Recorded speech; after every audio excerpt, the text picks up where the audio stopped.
이야기 제68강입니다. 예수님께서 공회에서 재판을 받으시는 장면입니다.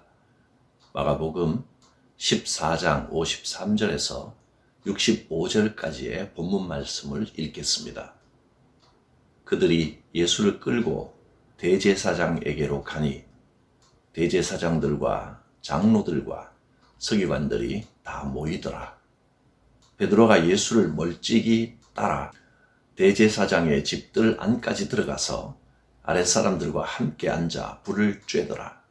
대제사장들과 온 공회가 예수를 죽이려고 그를 칠 증거를 찾되 얻지 못하니 이는 예수를 쳐서 거짓 증언하는 자가 많으나 그 증언이 서로 일치하지 못함이라.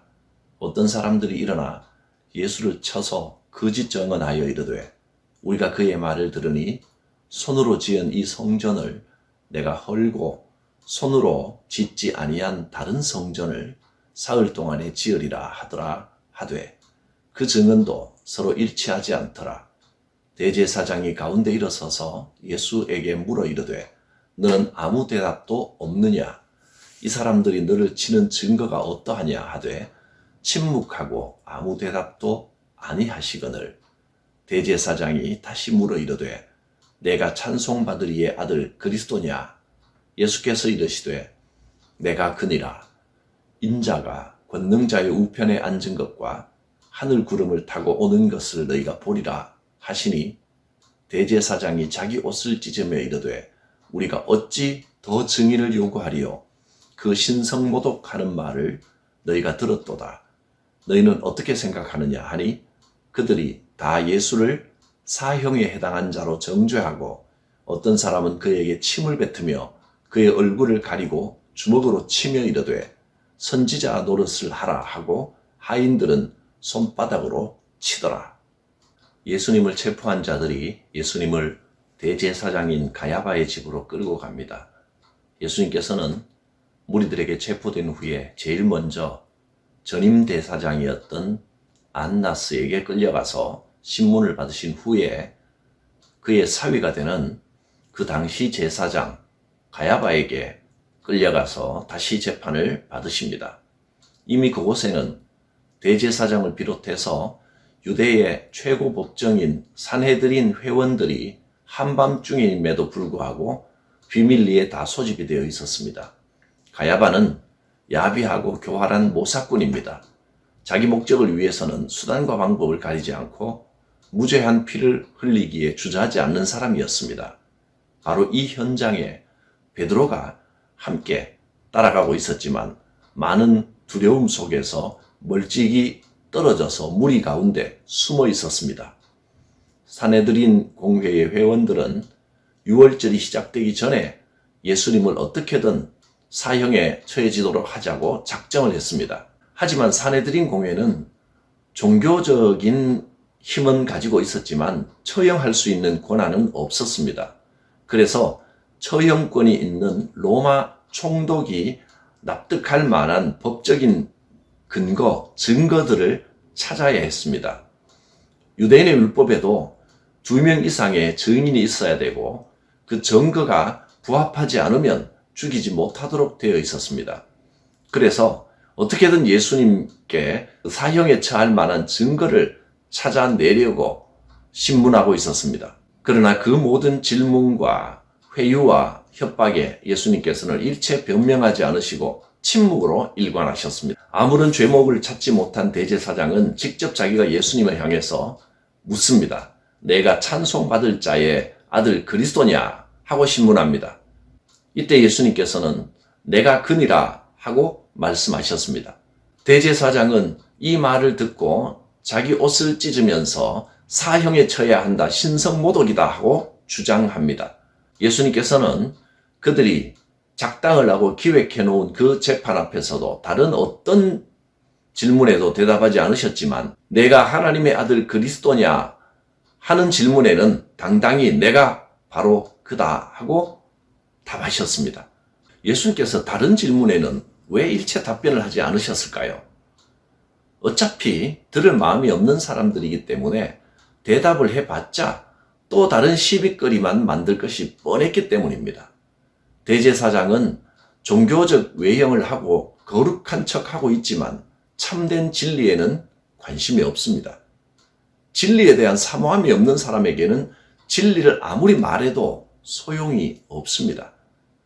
들을 마음이 없기 때문입니다. 종교적인 외형을 가지고 있다고 해서 다 진리를 아는 것이 아닙니다. 교인이라고 해서 다 진리를 들을 줄 아는 것도 아닙니다. 교회를 여러 해 다니면서 평생을 교인으로 살아오면서도 참된 하늘의 진리에는 관심이 없고 사람만 보고 사람만 의식하는 이들도 있는 것이 사실입니다. 예수님께서는 대제사장에게 이 진리의 교훈을 설명하기를 거부하셨습니다. 받아들이려고 하는 마음이 없는 사람에게는 아무리 진리를 말해도 진리로 들리지 않기 때문입니다. 그래서 예수님께서는 답변을 거부하신 것입니다. 그러나 당신이 그리스도냐 하는 질문에 대해서는 내가 바로 그다, 그렇다 하고 분명하게 말씀했습니다. 우리들도 당당하게 그리스도인임을 세상에 외치며 살아야 할 것입니다. 진리를 알고 깨닫게 되는 것은 진심으로 진리를 알고자 하는 사모하는 마음이 있을 때 성령께서 감동하여 주셔야 깨달아지는 것입니다. 참된 진리, 하늘의 진리는 설명으로 이해되는 것이 아닙니다. 아무리 설명을 잘해도 받아들이기를 거부하는 사람들에게는 시험거리요, 시비거리밖에 되지 않습니다. 그래서 딱 한 가지, 내가 찬송받으실 이의 아들 그리스도냐라는 질문에 대해서 내가 바로 그니라 하고 대답하신 후에 인자가 권능자의 우편에 앉은 것과 하늘 구름을 타고 오는 것을 너희가 보리라 하고 예언을 선포하셨습니다.